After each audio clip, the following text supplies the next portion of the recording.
आज यो हामी पर्पेचुअल इन्भेन्ट्री सिस्टममा चाहिँ कसरी कस्ट अफ गुड्स सोल्डको भ्यालु फाइन्ड आउट गर्ने, कसरी क्लोजिङ स्टकको भ्यालु फाइन्ड आउट गर्ने भनेर सिक्छौँ है त। जस्तै योभन्दा अगाडिको त्यहाँ भिडियोहरू युट्युबमा नि अपलोड गरिएको छ।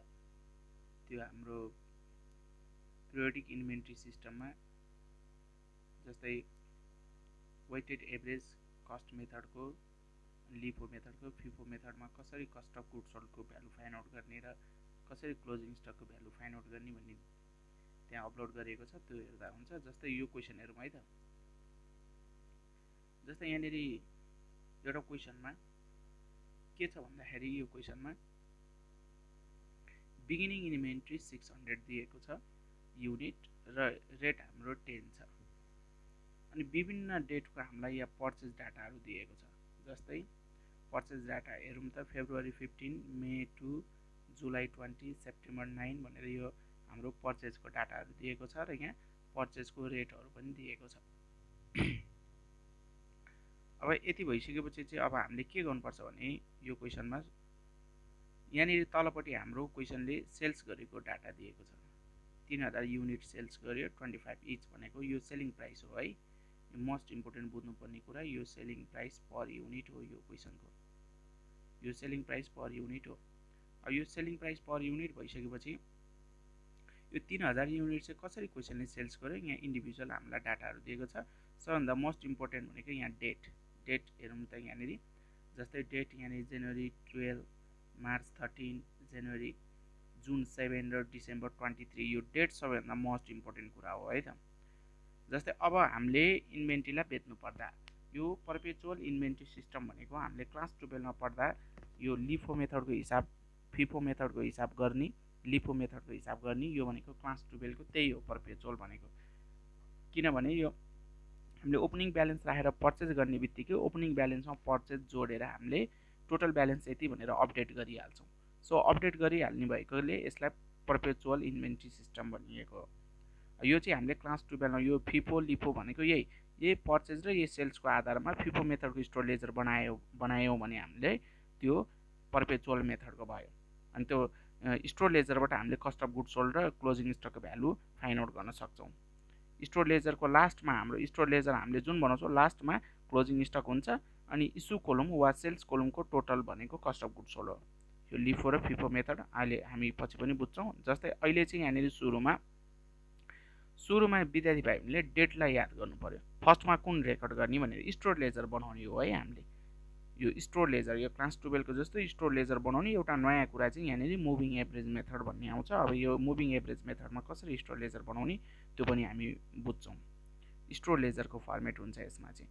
अब स्टोर लेजरमा हामीले रेकर्ड गर्दाखेरि के हुन्छ, डेट सबैभन्दा मोस्ट इम्पोर्टेन्ट कुरा भनेको डेटलाई मिलाउनु पर्यो। फर्स्टमा कुन रेकर्ड हुन्छ, सेकेन्डमा कुन रेकर्ड हुन्छ हामीलाई थाहा हुनुपर्छ। अब डेट अब हामी फर्स्टमा रेकर्ड हुने, सेकेन्डमा रेकर्ड हुने हामी बुझिरहेछौँ है त डेट। अब डेटमा बुझ्दाखेरि फर्स्टमा जनवरी 1 हेरौँ, यो ओपनिङ स्टक रेकर्ड हुन्छ, युनिट र रेटको याद गरौँ है, यो रेकर्ड हुने भयो। त्यसपछि एकैचोटि जनवरी 12 को रेकर्ड हुन्छ, सेल्स गर्यो 600 युनिटबाट 450 युनिट हामीले बेच्छौँ है, याद गर्नु पर्यो। अब जनवरी 12 पछि अब हामी फेब्रुअरी 15 को रेकर्ड गर्छौँ, 900 युनिट 11 को रेटमा हामी के गर्छौँ, 900 युनिट 11 को रेटमा हामी पर्चेज गर्छौँ है। थर्डमा फेब्रुअरी 15 को रेकर्ड गर्छौँ। फेब्रुअरी पछि मार्च 13 को रेकर्ड गर्छौँ। यहाँनिर मार्च 13 को रेकर्ड गर्छौँ हामी, सेल्स 600 युनिट बेच्छौँ हामी।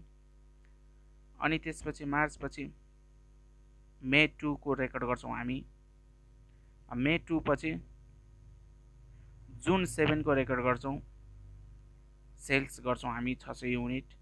जुन 7 पछि जुलाई को रेकर्ड गर्छौँ। अनि त्यसपछि हामी सेप्टेम्बर को रेकर्ड गर्छौँ अनि लास्टमा डिसेम्बर को रेकर्ड गर्छौँ। यो डेट चाहिँ मिलाउनु पर्छ है सिरियल्ली। अब यो डेट अनुसार म रेकर्ड गर्छु है त। यो मुभिङ एभरेज कसरी गर्छौँ अब हेरौँ है त, मुभिङ एभरेज मेथडको डेट अनुसार अब हामीले रेकर्ड गर्नुपर्छ। अब डेट अनुसार रेकर्ड गर्दाखेरि अब यहाँनिर हेरौँ ल, मुभिङ एभरेज मेथडमा ल मैले अलि सानो बनाएँ ल, मुभिङ एभरेज मेथडमा है। अब डेट अनुसार यहाँ रेकर्ड हुन्छ। अब डेट अनुसार कसरी रेकर्ड गर्ने भन्ने कुरा यहाँनिर बुझौँ है त। ल अब यो मुभिङ एभरेज मेथडमा चाहिँ अब हामीले के गर्छौँ, सुरुमा यो स्टोर लेजरै हो विद्यार्थी भाइ बहिनीहरू, यो स्टोर लेजरै हो। Calculation of ending inventory and cost of goods sold under moving average method भने चाहिँ यो स्टोर लेजरै सम्झिने। जस्तै स्टोर लेजरमा हाम्रो डेट हुन्थ्यो, यहाँ डेट छ कोलम, एउटा पर्चेजको कोलम हुन्थ्यो, यहाँ के अरे सरी यहाँ पार्टिकुलरको कोलम हुन्थ्यो, एउटा पार्टिकुलरको कोलम छैन। त्यसपछि रिसिभ, इस्यु र ब्यालेन्स भनेर हामीले पढेकै हो क्लास 12मा। रिसिभ भनेकै पर्चेज हो, इस्यु भनेकै हाम्रो सेल्स हो, र ब्यालेन्स त हाम्रो छँदैछ। यो एउटा हामीले पार्टिकुलरको कोलम छैन, यहाँ पार्टिकुलर पर्चेज र हामीले सेल्स भनेर यहाँ लेख्ने जुन पार्टिकुलर हुन्थ्यो त्यो छैन। त्यो हामीले तान्न पनि सक्छौँ, डेट पछि पार्टिकुलर पर्चेजलाई पर्चेज वा सेल्सलाई सेल्स भनेर लेख्न पनि सक्छौँ, रेकर्ड गर्दा नि हुन्छ। वा डाइरेक्ट हाम्रो डेट मेन्सन गर्ने र पर्चेज र सेल्सको कोलममा रेकर्ड गर्ने र ब्यालेन्समा देखाउने डाइरेक्ट गर्न पनि सक्छौँ है। पार्टिकुलरको कोलम तानेर डिटेल लेख्यो भने त झन् राम्रो भइहाल्यो। जस्तै यहाँ सोल्युसनमा चाहिँ हाम्रो पार्टिकुलरको कोलम छैन। अब हामी सुरुमा त यहाँ ओपनिङ स्टक रेकर्ड गर्नु पर्यो। ओपनिङ स्टक 600 युनिट क्वेसनमा छ। यो 600 युनिटलाई हामीले ब्यालेन्समा रेकर्ड गऱ्यौँ, 10 कोडले 6000 भयो। यो सबैभन्दा मोस्ट इम्पोर्टेन्ट कुरा। अब ओपनिङ स्टक पछाडि सेकेन्डमा जनवरी 12मा बेचेको रेकर्ड गर्नु पर्यो। अब जनवरी 12मा 450 सेल्स गऱ्यौँ, यहाँ हेरौँ त क्वेसनमा यी 450 हामीले सेल्स गऱ्यौँ 450, अनि रेट को 10, किनकि हामीसँग भएको ब्यालेन्सको रेट 10 छ, यहाँ हेरौँ त क्वेसनमा। सो हामीले 10 रेकर्ड गऱ्यौँ, 450 10मा 12, टोटल भनेको 4500 हामीले रेकर्ड गऱ्यौँ। अब सेल्समा हामीले घटाएर राख्नु पर्यो, यहाँनिर हेरौँ त ल। यहाँनिर जस्तै हाम्रो घटाएर राख्दाखेरि यहाँनिर कति बाँकी रह्यो भन्दाखेरि 600 युनिटमा हाम्रो 450 युनिट त गयो। 600मा 450 गएपछि कति बाँकी 150 युनिट बाँकी। यहाँ 150 युनिट 10 को बाँकी 1500 भनेर देखाएको छ है त। यो मोस्ट इम्पोर्टेन्ट यो देखाएको छ। अब अर्को बुझ्नुपर्ने कुरा, यहाँ 1500 युनिट बाँकी भनेर देखाएको छ, हेरौँ है यहाँनिर ल। यो भइसकेपछि अब जनवरी 12 चाहिँ फेब्रुअरी 15मा अब हाम्रो के गरेको छ त्यहाँनिर फेब्रुअरी 15मा हेरौँ त। फेब्रुअरी 15मा अब हाम्रो त्यहाँनिर सेल्स गरिएको छ, सरी फेब्रुअरी 15मा पर्चेज छ। फेब्रुअरी 15 को रेकर्ड हुन्छ यहाँनिर, फेब्रुअरी 15मा पर्चेज छ। अब हामीले पर्चेज रेकर्ड गर्नु पर्यो ल। फेब्रुअरी 15 भनेर यहाँ रेकर्ड गरियो 900 युनिट 11 है। यो रेट क्वेसनमा हेरौँ, यहाँ 900 युनिट 11 रेट छ नि पर्चेजको, त्यही हामीले तल ल्यायौँ है त। 900 युनिट 11 9900 हो। अब मुभिङ एभरेज मेथडमा हामीले लिफो फिफोमा चाहिँ हाम्रो ब्यालेन्समा चाहिँ तल तल हामीले राख्दै जान्थ्यौँ सिरियल मिलाएर, तर यहाँ मुभिङ एभरेजमा चाहिँ जोडेर राख्नुपर्छ स्टुडेन्टहरू। मुभिङ एभरेज भनेको जोडेर राख्ने। अब जोडेर राख्दा कसरी जोडेर राख्ने हेरौँ है त। यहाँ 1500 मैले त्यहाँनिर एरो दिइरहेको छु, हेरौँ त। 1500 हाम्रो जुन ब्यालेन्स छ 1500मा अब हाम्रो यो 900 जोड्नु पर्यो। 1500मा 900 जोड्दाखेरि हाम्रो कति भयो भन्दाखेरि 1500मा 900 जोड्दाखेरि हाम्रो 11400 भयो। यहाँ 11400 हेरौँ त। 1500मा यो 9900 जोडेको, सरी 900 होइन 9900, 1500मा 9900 जोड्दा 11400 भयो। 11400 टोटल अमाउन्टमा राख्यो। पहिलाको ओल्ड ब्यालेन्सको 1500 र भर्खर पर्चेजको 9900 जोडेर अब युनिट पनि जोडेर राख्नु पर्यो। अब युनिट पनि जोडेर राख्ने कसरी, युनिट भन्नाले पुरानो युनिट हाम्रो 150 छ, भर्खरै पर्चेज गरेको 900। अब 150 र 900 जोड्दा कति 1050 त भयो। अब 1050 हामीले यहाँनिर राख्यौँ ल। 1050 11400 राख्यौँ। अब रेट 1050 ले 11400 लाई डिभाइड गरेको, 1050 ले 11400 लाई डिभाइड गरेको, अनि रेट भनेको चाहिँ हामीले फाइन्ड आउट गरेको यो 10.86 है रेट। मुभिङ एभरेजमा हामीले पर्चेज गर्ने बित्तिकै जोड्दै राख्ने, अमाउन्ट पनि जोड्ने ओल्ड ब्यालेन्ससँग, युनिट पनि जोड्ने, अनि टोटल अमाउन्टलाई युनिटले डिभाइड गर्दा रेट निकाल्ने, यो कुरा याद गर्नु पर्यो। नेक्स्ट तल फलोइङ डाटाहरू हेरौँ क्लियर हुन्छ। अब फेब्रुअरी 15 पछि मार्च 3मा सेल्स गरेको छ 600 युनिट। 600 युनिट बेच्नु पर्यो। अब 600 युनिट बेच्नु पर्यो। अब 600 युनिट हामीसँग त टोटल जोडेर राख्दा 1050 युनिट छ, 1050मा 600 युनिट बेच्दियौँ। रेट त्यही अघि हामीले डिभाइड गरेर निकालेको 10.86 रेटमै बेच्दियौँ। 10.86 रेटमा त हामीले बेच्यौँ। बेचेपछि यति अमाउन्टको बेच्यौँ। अब बाँकी कति भन्दा त अब फेरि माइनस गर्ने, 1050मा हामीले 600 त बेच्यौँ नि त, 1050मा 600 बेचेपछि 450 बाँकी। रेट त्यही 10.86, त्यही 10.86 रेट छ यहाँनिर। अनि टोटल भ्यालु हाम्रो आइहाल्यो।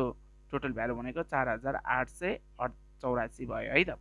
अब यो भइसकेपछि 4884 भइ 884 भइसक्यो। अब नेक्स्टमा जाउँ। अब नेक्स्टमा भनेको अब हाम्रो के छ भने नेक्स्टमा हामी मे 2मा जानु पर्यो। मे 2मा जानु पर्यो। मे 2मा 1200 युनिट हाम्रो के छ पर्चेज छ। अब पर्चेजलाई रेकर्ड गरौँ है त। पर्चेजलाई रेकर्ड गर्दा ध्यान दिनुपर्ने कुरा है त। पर्चेजलाई रेकर्ड गर्दाखेरि ध्यान दिनुपर्ने कुरा, अब पर्चेजमा रेकर्ड गर्दाखेरि 1200 युनिट 12 ले टोटल 14,400। अब ओल्डसँग जोडेर राख्ने। ओल्डको जुन हाम्रो अघि 4,884 थियो त्यसमा 14,400 जोडौँ त। 4,884 प्लस 14,400 जोडौँ त हाम्रो 19,284 हुन्छ। अमाउन्ट हामीले जोडेर राख्यौँ। अब युनिट पनि जोडौँ है त। युनिट हामीसँग 450 युनिट बाँकी छ। 450 युनिट हामीसँग जुन बाँकी छ यो 450 युनिट, यो 450 युनिट र अब 1200 युनिट जोडौँ त। 450 युनिट र 1200 भर्खर पर्चेज गरेको जोड्दाखेरि हाम्रो 1650 हुन्छ। हेरौँ त 1650 हुन्छ है। यो याद गर्नु पर्यो। अब हामीले त्यो अमाउन्टलाई यो 1650 युनिटले यो अमाउन्टलाई हाम्रो 1650 युनिटले के गरेर डिभाइड गरेर हाम्रो यो रेट आउँछ है त। 11.69 भन्ने रेट हाम्रो आउँछ। ल पर्चेज गरेको नि रेकर्ड गरे है। अब त्यसपछि अब हाम्रो कुन रेकर्ड हुन्छ त त्यो पर्चेज पछाडि भन्दा फेरि अब हाम्रो रेकर्ड हुने भने जुन 7 को पालो हो। डेट मेन्सन गर्नु पर्यो है, डेट मिलाउनु पर्यो। जुन 7 को पालो हो। जुन 7 मा फेरि हाम्रो सेल्स छ 600 युनिट। सेल्स गर्दै 600 युनिट। अब जुन 7 भनेर डेट लेख, सेल्स 600 युनिट। यो हाम्रो टोटल सामान 1650। 1650 मा 600 गयो हाम्रो, बेच्यौँ हामीले, त्यही रेट हो 11.69। अब बेचेपछि अब हामीसँग बाँकी कति 1050। 1650 मा बेचेपछि 1050 बाँकी, त्यही रेट हो 11.69। अनि हामीसँग बाँकी अमाउन्ट यति भयो। त्यही 1050 इन्टु 11.69 गरेर वा हाम्रो टोटल भ्यालुबाट सेल्स गरेको भ्यालु घटाउँदा नि हुन्छ है त। अब यो भइसकेपछि अब हाम्रो फेरि अब के रेकर्ड गर्नु पर्यो भने यहाँनिर हेरेर त अब सिरियली जुलाईको 750 पर्चेज रेकर्ड गर्नु पर्यो। सेप्टेम्बरको 450 पनि पर्चेज रेकर्ड गर्नु पर्यो। अब डेट सिरियली जाँदा जुलाई र सेप्टेम्बरको पालो आउँछ है। जुलाई र सेप्टेम्बर रेकर्ड गर्ने, लास्टमा डिसेम्बर सेल गरेको। अब दुईचोटि पर्चेज आयो, दुईचोटि पर्चेज अब 750 र 450 रेकर्ड गरौँ है त। अब रेकर्ड गर्दा यी 750 13 रेटको हामीले रेकर्ड गर्यो। अब ओल्ड ब्यालेन्ससँग हामीले के गर्नु पर्यो जोडेर राख्नु पर्यो है त।